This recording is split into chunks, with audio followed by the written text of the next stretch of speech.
chaque fois place mo kimia ezalité place pe et au kima il n'y a que deux situations ou bien péché sur les gars ou bien envie et sur les gars on a l'impression de jour qui nous va bouger nulle part dans le de banzami o ezana Romains 12 18 par tous les moyens lukanini kimia place au sein on a répondre et patron tam azako lukayo na problème o yebi que za compagnie na o que nulle part unique qui nous a na yango sauter premier c'est de bimana na compagnie oyo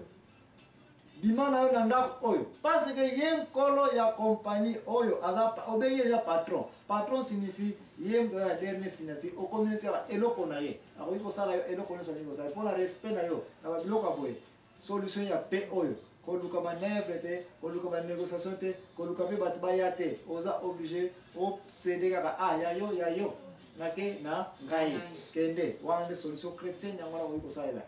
Jésus-Christ a sala matanga yebaki makanisi na bango a changer nzela ya kozongela olandinga se na cadre patron oyo okoyi ko négocier na patron kimia te na tango ye aza ko poser kimia te epa na yo yo kaka mutu ko kima yo kaka mutu ko sele yo kaka mutu ko kende ya mibale to yeko lobela awa chef na compagnie tanga za ko lukelo makambo ya sorte oyo kaka péché ezawana aza ko lukelo makambo c'est un péché déjà ou bien aza ko lula yo ou bien d'une façon d'une autre alinga longolo na poste wana pour remplacer poste mususu solution ezalika ka moko na yo mondimi oza obligé de trouver conseil administratif à côté personnel au niveau côté ça dossier na yo ba analyser comment ezali ko lekela un chef au la chef na alukelo makambo okoyi ko gagner procès wana na chef wana ko alongwe na sina mona na vina na chef alukeli mutu makambo ore mutu alongwe ye chef kutu alongwe ba envie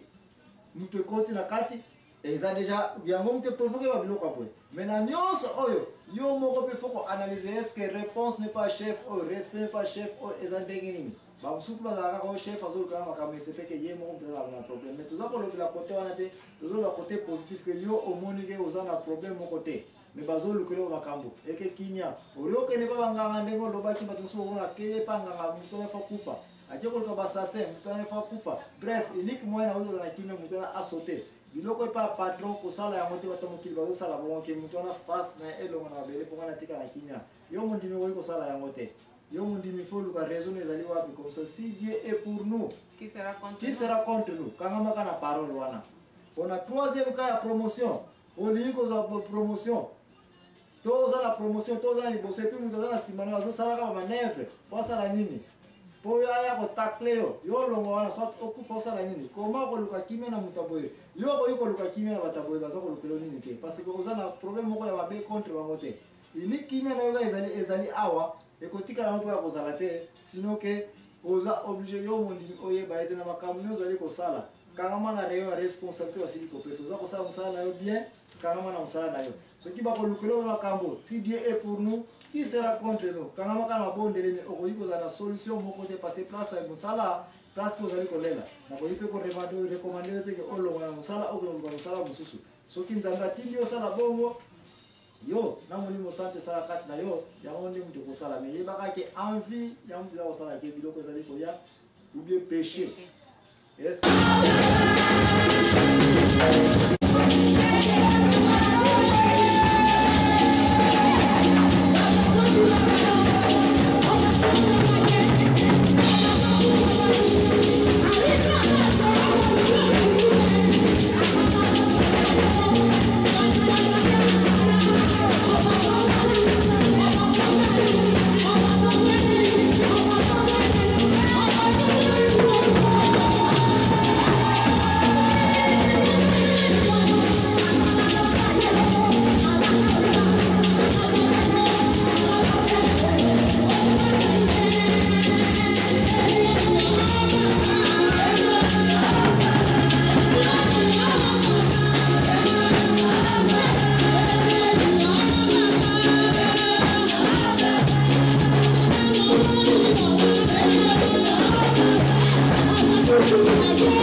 l'impresario Joachim Zambwana mpoko lelo toli ko tante ko poussa ta ba conclusion na la société mutu na relation na famille mutu na relation na nini susu na quartier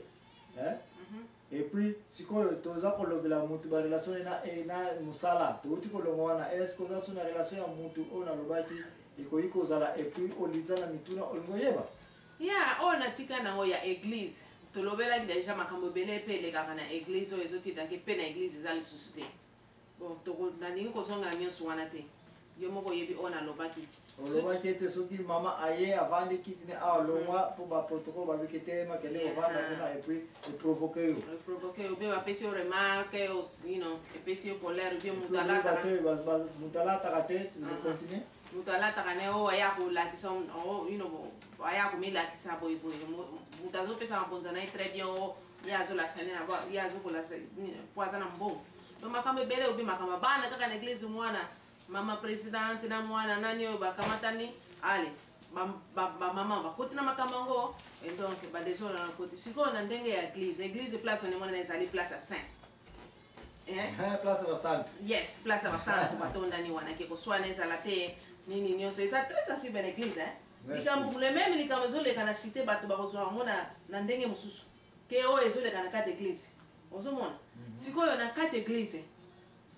ndenge nini penza yo kotali okukatala likambo ngo mpona kozosa merci c'est dans la base soki na koyiko rappeler olobaki ete makambo eza koya na église mingi eza kosala ke mutu amoni ete kimia na église esili kosila comme d'habitude alobaki ete chaque fois soko moni place kimia ya mutu esili kolongwa il n'y a que deux solutions ou bien lisumu ezali wana ou bien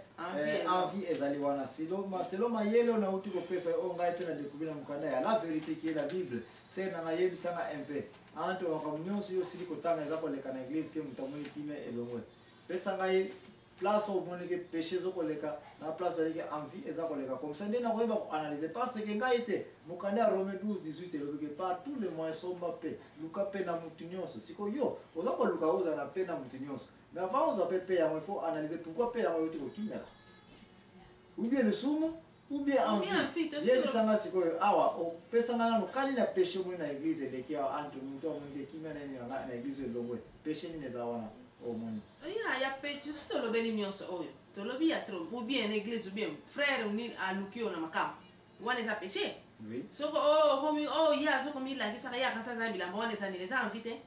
voilà envie ya to lobeli ya nyonso wana merci mingi ser na banza osiliko loba ete okomi ko comprendre ete parce que okomi ko zanga siko information trop ko pesa simplement parce que connaissance c'est yele déjà